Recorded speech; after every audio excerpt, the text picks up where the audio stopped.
I'll just wait for a few people to log on before I go into full rant mode about our media. Yeah, babe? Yeah, 5 minutes, son, yeah? I'll be up in a minute, babe.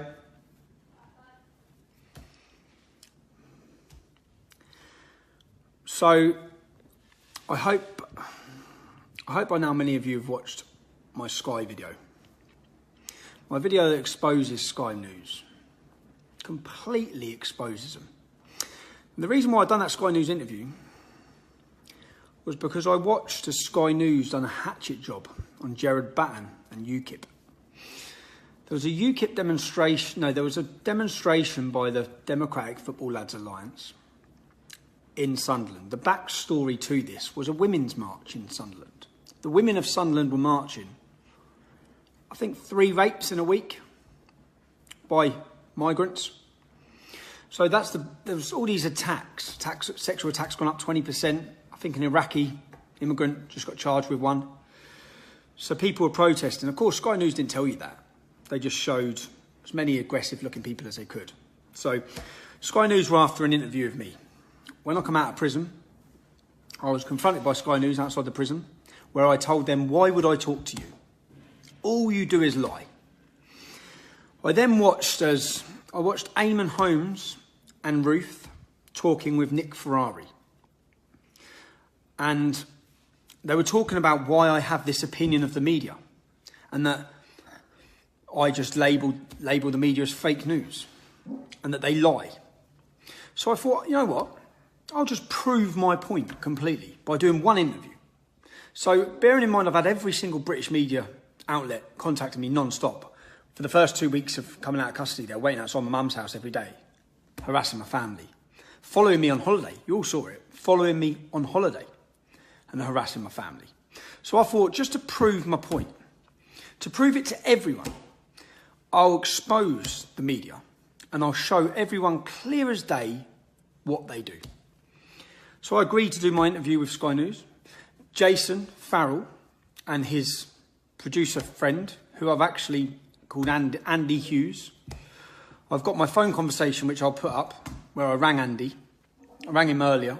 And he pretended he didn't know what I was talking about. He acted like he hasn't even seen my video. Oh, God. But they sat and had dinner with us. After I'd done that interview, they sat and went for food with us in a pub. They sat and were friendly and chatty and we had discussions. And then they went away. And it's not just like they'd done a hatchet job. They actually invented a headline. They added words. They created a story that simply wasn't there.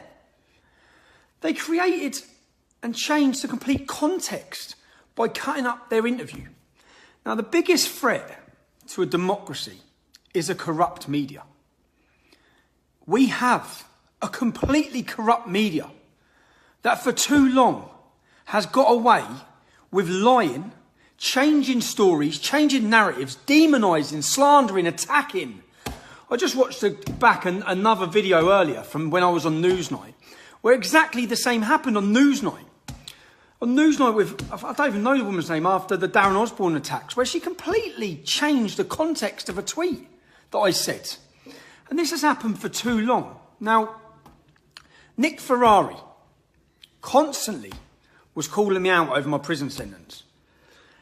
How many British media, bearing in mind there's now evidence, clear evidence to show that Sky News, a mainstream broadcaster, have completely fabricated and changed and switched questions with voiceovers, changed the entire context of what I was talking about and run with a headline where they've lied and changed words in it to fit into what I was saying when it's not what I said. How many British media have reported on that story today? The video's had almost 1 million views in the last 24 hours. It's took only a Russian media and an Israeli media have commented.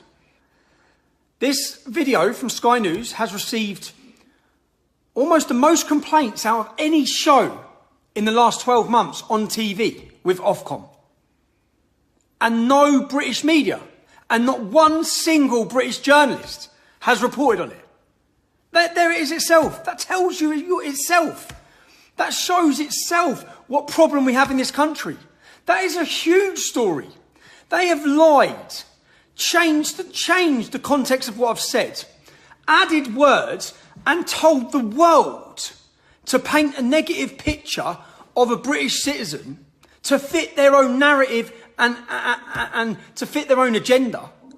And not one British journalist has mentioned it. Not one. No one's commented on it. That says it all. That says it all. Think about the stories they run. Think about the stories that you see run all the time. Look at the story that all the media jumped on when Ezra Lorant videoed something from the canteen. Every BBC, every journalist, every mainstream journalist started messaging the police. The BBC main news reporter, Dominic, he looks like Penfold. He's on there making a massive deal out of a stupid little video for 30 seconds from a canteen in court. Yet here we have a mainstream news broadcaster fabricating, lying and inventing a story to spread around the entire world, and they're all silent. Every one of them is silent. If you're watching this, if you haven't already complained, if you go on my Facebook channel, which you're watching this on, you'll see there's a step-by-step process on how to complain through Ofcom. I'm talking with lawyers tomorrow about this. What they've done has to be illegal. It has to be. And as I said, I only done this interview. So Nick Ferrari, Eamon Holmes, I respect Eamon Holmes, I respect Ruth, I like them, I don't believe... So when I'm talking about mainstream journalists, I saw a conversation that they were both having about me with Nick Ferrari.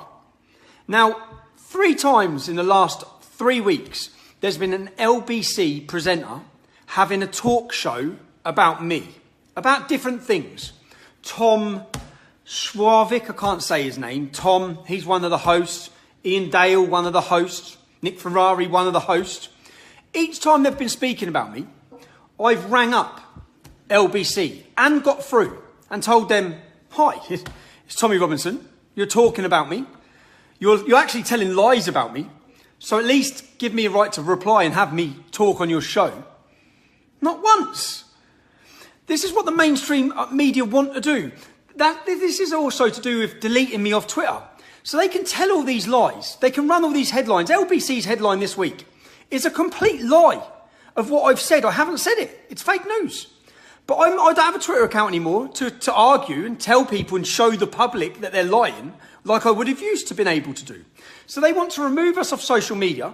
They don't want to give you a right to reply on any of their shows when you contact up. What they want to do is just have their platform, which they've had for so long. They've had the monopoly on this for 10 years. It's only due to social media that we can counteract them, that the public, you, the people they think are that thick, they think that you're that stupid that you will just buy everything they tell you.